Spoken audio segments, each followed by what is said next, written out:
बुकोपीडिया, a book series of magic mind from Galaxy publication. And जैसा कि आप सभी को पता है कि आपकी क्लास 8 जनरल नॉलेज की जो बुक है उसकी सीरीज को हम कवर कर रहे हैं, 1 by 1 उसके चैप्टर्स हम पढ़ रहे हैं। So let's start your next chapter. Now we will start your chapter number 35 today, cultural tradition.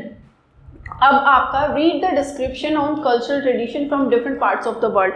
अब आपका पता है कि हर कंट्री के अपने कुछ ट्रेडिशन होते हैं, कुछ कल्चर्स होते हैं आपके, तो कुछ ऐसे ही कल्चरल ट्रेडिशन के बारे में आपको डिस्क्रिप्शन गिवन है। आपको कंट्री का नाम बताना है, राइट द करेक्ट आंसर। आपको जो है कंट्री का सही आंसर लिखना है, नाम बताना है। मतलब फर्स्ट है आपका, this city offers a variety of entertainment ranging from opera and ballet to art shows, poetry reading and concert. ये जो आपकी कंट्री है, ये आपका ये शहर मशहूर है अपने बहुत सारे एंटरटेनमेंट्स के लिए। उसमें आपका ओपेरा आता है। ओपेरा में क्या करते हैं, एक तरीके का ड्रामा होता है, गाने के साथ में, एक्टिंग के साथ में जो है आपका एक स्टोरी बताई जाती है।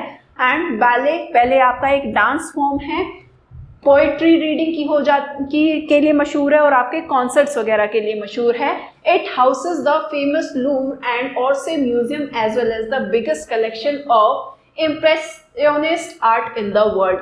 यहाँ पर आपके दो फेमस म्यूजियम भी हैं, लूव्र एंड ओरसे, और आपका जो है एक कलेक्शन है आपका इम्प्रेशनिस्ट आर्ट का, वो भी यहीं पर है।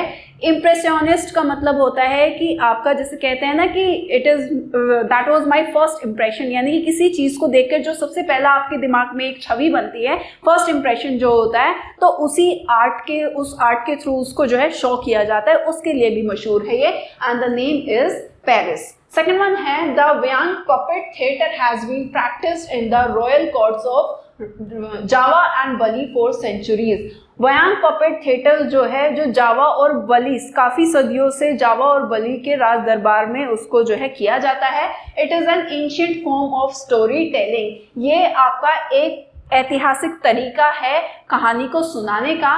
इन which country it is practice, आपको बताना है किस कंट्री के अंदर ऐसा होता है, तो it is Indonesia. Third is, this 16-day festival held annually in Munich, Germany during the month of September and October is also one of the world's largest fair named the festival। ये आपका जो festival है ये 16 दिन तक चलता है। Germany के म्यूनिच में ये होता है आपका सितंबर और अक्टूबर के मंथ में, एंड ये आपका पूरे दुनिया का सबसे बड़े मेले में से एक है। And name the festival, festival का नाम बताना है आपको। फेस्टिवल का नाम है अक्टूबर fest.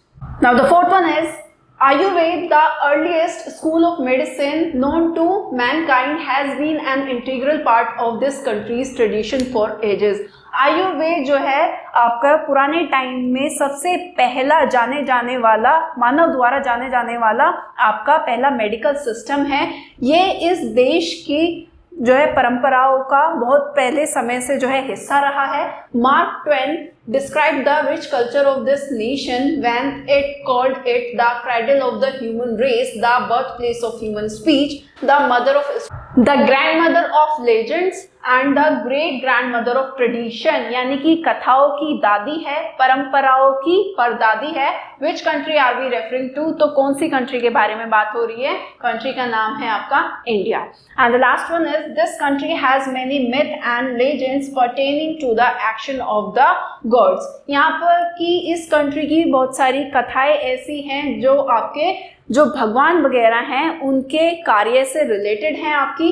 One of the most famous families of god they worshipped were the children of Nut and Geb, Osiris, Seth and naphthalene. Which country are we talking about? आपका यहाँ पर आपके सबसे फेमस गॉड के बच्चे हैं, उनकी एक फैमिली है, सबसे फेमस गॉड की एक फैमिली है, उनके बच्चों को यहाँ पर पूजा जाता है। नट and Geb, Osiris, Seth and naphthalene.